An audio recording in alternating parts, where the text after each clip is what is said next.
Olá, amadas! Vamos falar hoje sobre o despertar, deixar de ser menina para ser mulher? Hoje eu quero conversar com você sobre esse despertar, mas usando o conto Branca de Neve, que eu acho que é o que melhor representa esse momento da nossa vida, que é este momento da gente buscar realmente o nosso equilíbrio, a nossa autonomia. Eu sou a Giovana Andrade, você está aqui no Florescer Mulher, esse espaço onde a gente procura juntas trabalhar para cada vez mais buscarmos estar mais fortes para os desafios da vida. Então vamos lá? Quantas vezes você já ouviu falar sobre o conto Branca de Neve? E aí, para as desavisadas, os desavisados, Branca de Neve é apenas mais um conto de fada. E é mais um conto de fada. Mas é importante a gente saber o quanto os contos de fada nos ajudam a entender esses processos simbólicos, psíquicos, que a nossa mente precisa decifrar. É um processo simbólico. E para a gente entender um conto de fada, a gente precisa ir decifrando. É como se fosse um mapa da alma, sabe? Então, vamos hoje com Branca de Neve. E a Branca de Neve e os 7 anões que vieram depois, não pelas mãos do autor principal, original, mas depois com o Walt Disney. Mas faz todo sentido para essa nossa compreensão do despertar. Então, quem é Branca de Neve? A gente sabe que é aquela figura que diz que é branca, que os pais desejaram uma filha, branca como a neve, que teria os cabelos negros como o portal, e vermelho, com os lábios vermelhos como o sangue. Hoje eu não vou falar sobre o processo alquímico com essas cores todas que vocês já devem ter sabido, devem ter estudado também, ou ouvido alguém contar. O branco, que seria o albedo, que representa o claro como a neve, o branco como a neve, ou o nigredo, que é o momento da escuridão, daquilo que se passa para que haja até a transformação que vai se dar com o rubedo, que é com o sangue, com o processo de vida. Não vamos aprofundar tanto nisso daí não, tá? A gente vai falar muito mais sobre a Branca de Neve como a donzela. Todas nós, mulheres, iniciamos o nosso processo de vida como uma donzela. Quem é a donzela? É aquela que carrega a promessa do vir a ser. É como uma semente, que ainda vai se transformar em alguma coisa. Somos todos nós. Todas nós, de menina, que tem a promessa do vir a ser uma mulher. Até se transformar realmente, enfrentando todos os desafios da vida, que quando há a fecundação e essa mulher desabrocha, Ela brota e ela desabrocha. Então, Branca de Neve somos todas nós, essa donzela. E é a donzela ainda que vive lá no início, na ingenuidade. Ainda não se deparou com todas as maldades do mundo, Com todas as questões que a gente vive aqui enquanto a gente estiver nessa dimensão. Então a gente tem a Branca de Neve, você é a protagonista. Então eu sou a Branca de Neve, você é a Branca de Neve, que vai atravessar, vai fazer essa jornada do despertar. No conto surge a Bruxa Má, que é, na verdade, a madrasta. O conto mostra que Branca de Neve perdeu a mãe logo cedo e o pai se casou com a Bruxa Má, que seria a madrasta. Os contos de fada mostram isso. Quase todos os contos de fada mostram a mãe, que seria a mãe biológica, morrendo, para que a madrasta surja, Nesse caso, no conto da Branca de Neve, a madrasta má, ela representa também uma instância psíquica da gente. É o nossa dificuldade em aceitar o fluxo natural da vida, que nós todas passamos. Seja quando nós somos meninas, para ser mulher, então, quando aparece a menstruação, que aí você fala, mas para que isso? Eu quero continuar tendo a liberdade da criança, do divertir, do viver livremente. E vem a menstruação que diz assim, olha, agora você é uma mulher, presta atenção, feche as pernas, comece a se comportar, não vá brincar com os meninos. Percebe que é ainda a não aceitação do fluxo da vida nesse momento? E a gente vai continuar nadando contra essa correnteza, contra esse fluxo da vida em outros momentos. Quando, à medida que eu vou envelhecendo, que meu corpo vai mudando, eu vou também tendo uma resistência a todas as mudanças. Essa, nesse momento, é a nossa bruxa má, é a madrasta. E aí, a bruxa má, ela tem um espelho, que é o espelho mágico. O que seria esse espelho mágico? O espelho mágico é aquilo que a gente já traz no nosso inconsciente. É a nossa sombra, que eu não quero ver. É uma verdade que existe, que eu coloquei lá, escondidinha, lá no meu inconsciente, mas que surge sim. Aparece e diz para mim, você não é tão bonita. É a sombra, é o aspecto sombrio. Então que diz, não, espelho, espelho meu, há alguém mais bonita que eu? E aí, por um tempo, o espelho diz sim, mas depois, com o passar do tempo, eu me enxergando diferente no espelho da vida, por todas as transformações do meu corpo, lá no meu inconsciente diz, olha, você não é a mais bela de todas. Esse espelho mágico, ele é um espelho sombrio. Ele diz uma verdade, as verdades que eu não quero aceitar. E muitas das vezes são as verdades ditas pelos outros, verdades alheias, mas que eu tomo como verdade para mim.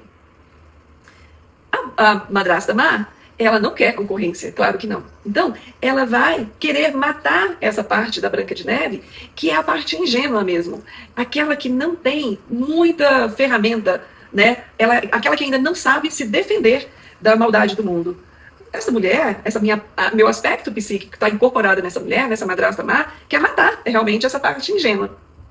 Percebe onde nós estamos indo nesse campo simbólico? Branca de Neve, então, tem o primeiro desafio, né? Que é o caçador. O caçador é mandado, então, pela madrasta má para matar a Branca de Neve e levar para ela, para provar que matou o coração e eu acho que o pulmão, se não me engano. Primeiro desafio, então, de Branca de Neve, e olha, é uma luta contra a morte, né? Ela se depara com o caçador, e o caçador, naquele momento, ele tem, sabe, um quê de humanidade, e diz, poxa, eu não vou matar essa menina, essa parte ingênua, né? E põe Branca de Neve para correr. No primeiro momento, quando a gente vê o filme, quando a gente lê a história, a gente diz assim, nossa, olha o caçador bonzinho. Será que ele é tão bonzinho? Ou será que esse caçador também está representando aquele ânimos frágil, aquela representação masculina que não nos defende? Até adoça a vida, né? Até nos diz, olha como você é bonita, né? Olha, eu gosto muito de você. Mas não te protege realmente. E te deixa à mercê, sabe? Porque foi isso que na história acontece. A Branca de Neve, ela é largada para morrer. Né? Uma criança ainda, né? Uma menininha que está de menina para mulher nesse momento, numa floresta com todos os bichos, com toda a possibilidade de morrer ali.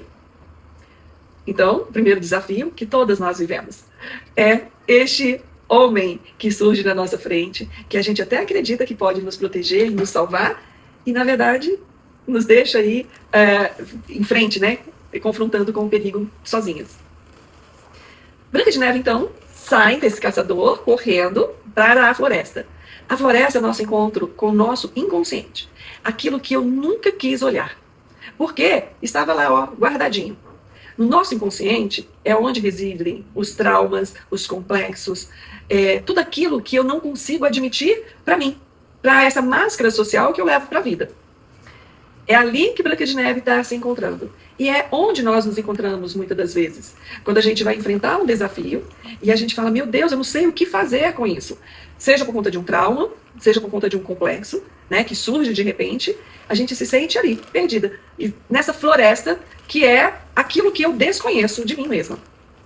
E ela corre desesperada aí nessa floresta do inconsciente. E ela encontra o quê? A Casa dos Anões. Olha que coisa mais interessante. A Casa dos Anões é o nosso espaço psíquico. É onde a nossa mente, ou a mente conhecida, o nosso consciente, acredita estar. É uma casa pequena. A Branca de Neve não encontra um castelo. Ela encontra a Casa dos Anões, aquilo que está pequeno ainda, que não chegou a estar completa, que é dentro da psique dela. O que vive dentro da Casa dos Anões? Os anões. O que seriam esses anões, essa representação simbólica para a gente? São também os aspectos psíquicos da nossa mente que ainda não se desenvolveram. Ainda estão pequenos, né? Minúsculos. Quando Branca de Neve, que é essa parte mesmo também da nossa alma, chega na Casa dos Anões, ela começa a organizar a casa. O que significa? A nossa mente, com os nossos aspectos psíquicos, muito bagunçado. Mas ali existia toda a possibilidade para o vir a ser, para a organização. Os anões, cada um anão representa um aspecto, né? Então vamos lá. O anão, né, chamado mestre, é a nossa parte racional, é a da razão. É aquele que deveria saber organizar tudo direitinho, mas não dá conta. Porque quando a minha emoção, os meus instintos estão todos bagunçados aqui, estão desorganizados, estão em desequilíbrio, a minha parte racional, a minha razão, pode fazer o que quiser que não consegue organizar. Se você olhar no filme, o mestre é aquele que gagueja, né? Ele possui uma gagueira, é que tem a dificuldade de elaborar o pensamento, porque o emocional está ali, ó, chocando, se confrontando o tempo inteiro. E depois desse, a gente tem o Atin. Quem seria? Que aspecto psíquico é esse que é o Atin? Né? É o anão que simboliza o nosso sistema imunológico, da nossa psique. É onde eu mostro, me defendo das minhas reações emocionais. Olha que coisa interessante. Você já percebeu que quando você está com alergia, que você faz Atin, tudo em toque, né? E é como se você não quisesse sentir o cheiro, né, daquilo do ambiente. Essa parte que diz assim para mim, essa amizade não está me cheirando bem. E tem algo aqui nessa história no meu relacionamento que não está me cheirando bem. Então, é uma reação que é muito mais do nosso sistema imunológico, não é do corpo, né? É do emocional, da psique inteira, sabe? Completa. Tem o zangado. Quem é o zangado? Ah, o zangado é a minha força, sabe? Para dizer não. É aquele que coloca limites. E ele aparece lá, né, um dos anões, como um zangado. É aquele que tudo que oferece para ele diz não, não quero. Demonstra também que eu preciso saber colocar limites. Mas eu preciso ter consciência desses limites que eu estou colocando na minha vida. Eu preciso ter consciência dos nãos que eu estou dando na minha vida. Para quem eu estou dando esses nãos? Para quem eu estou criando um obstáculo? Às vezes eu estou criando um obstáculo não conveniente, não maduro, sabe? Não assertivo. Eu estou apenas zangada, irritada e querendo dizer que eu não gosto, simplesmente. Nós temos depois o Soneca. E é tão interessante essa personagem aí. O Soneca é a nossa necessidade de introspecção, sim. Eu preciso, sim, ter um tempo de descanso. É a minha parte da indolência também. Daquele sentido de, me deixa sozinha um pouquinho, tá? Sabe, espera mais um pouquinho, eu não preciso decidir nada disso imediatamente. Agora, quando o Soneca passa a ser desajustado, né? Desequilibrado na minha vida? Quando eu tenho que agir e eu vou tirar a soneca. Eu vou procrastinar, né? Eu vou empurrar para tomar a decisão, mesmo sabendo que já deveria ter acontecido. Não é interessante? Cada um desses aspectos. E aí depois a gente tem o dengoso. Qual que é o dengoso que existe dentro da gente? É a nossa vulnerabilidade. É o desejo de afeto. Temos esse aspecto na nossa psique. Eu preciso, sim, confrontar com esse meu lado de carência também. Mas não é a carência para eu dizer, olha, por favor, cuidem de mim.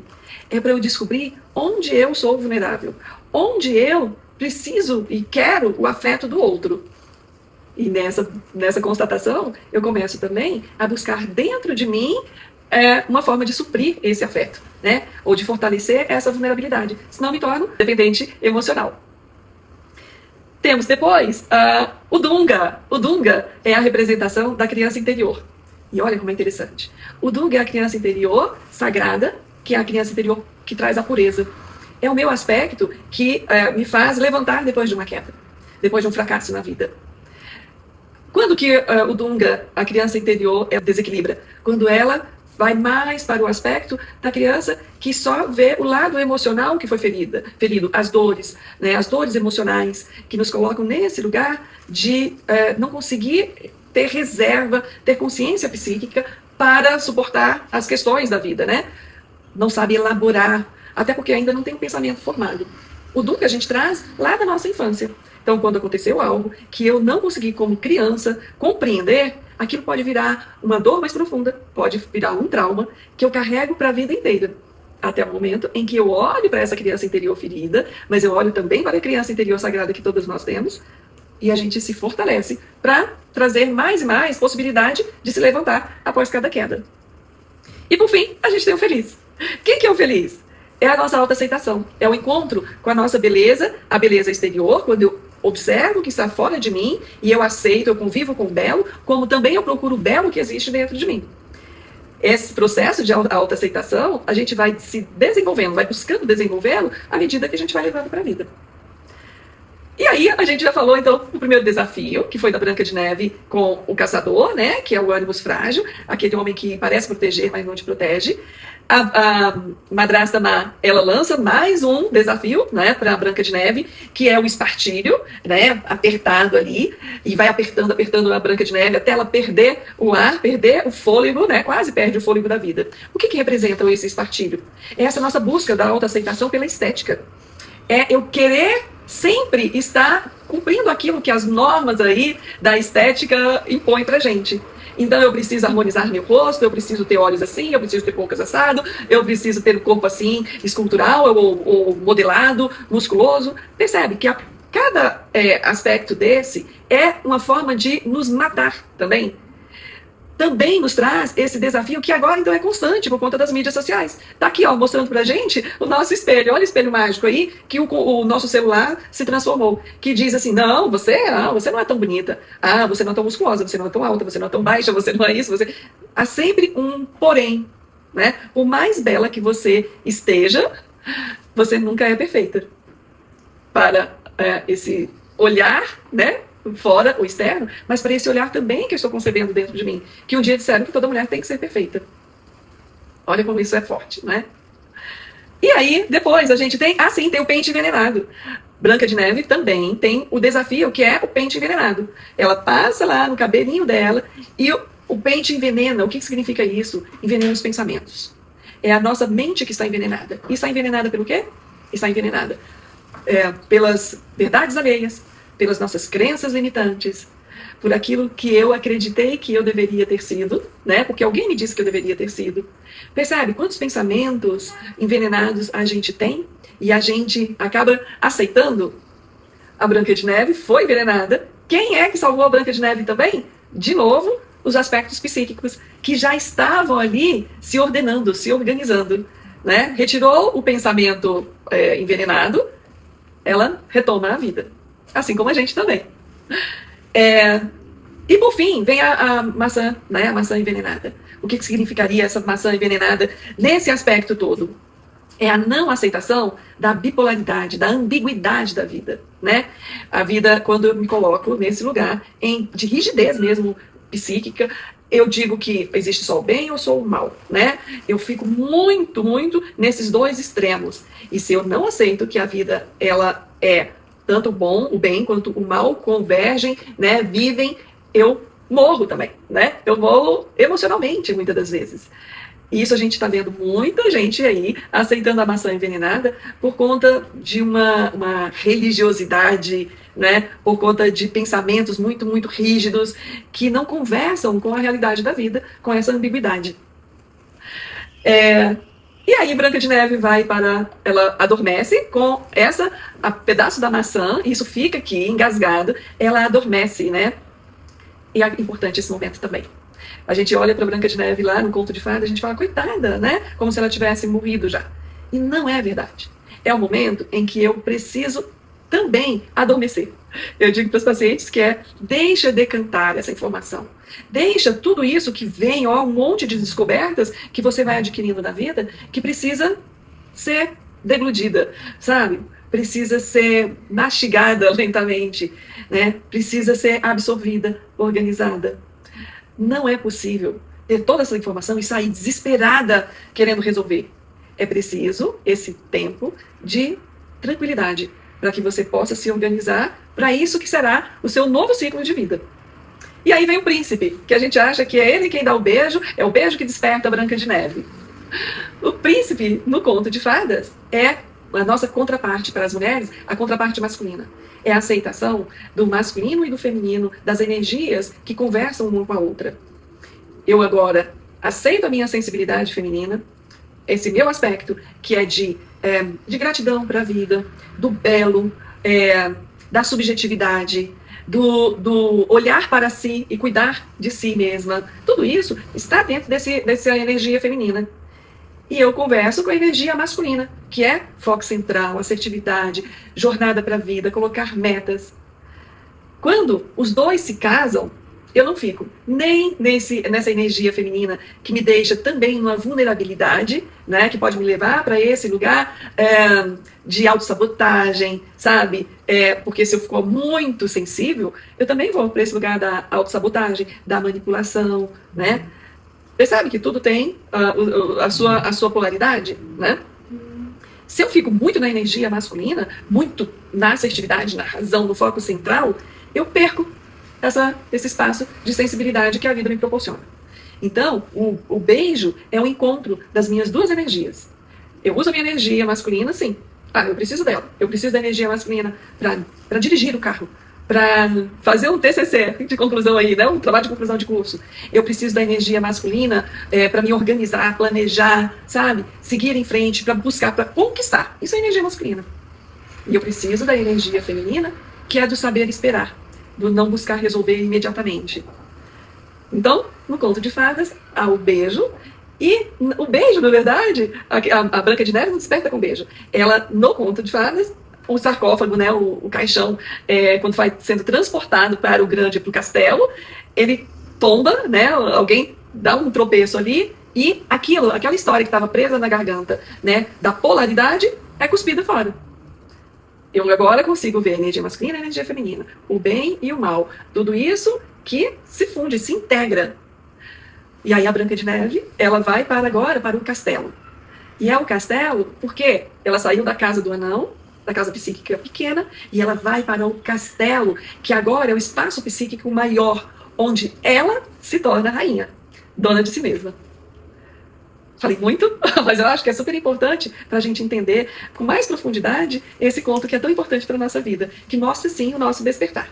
Sair do estado da ingênua, da donzela, né, que tem o potencial do vir a ser, para essa mulher que sabe sim comandar, organizar as suas funções psíquicas, o seu instinto, e consegue agora superar os obstáculos da vida para esse lugar de autonomia. A mulher que é dona de si mesma. Espero que todas tenham gostado e que você possa elaborar melhor isso quantas vezes for preciso, tá?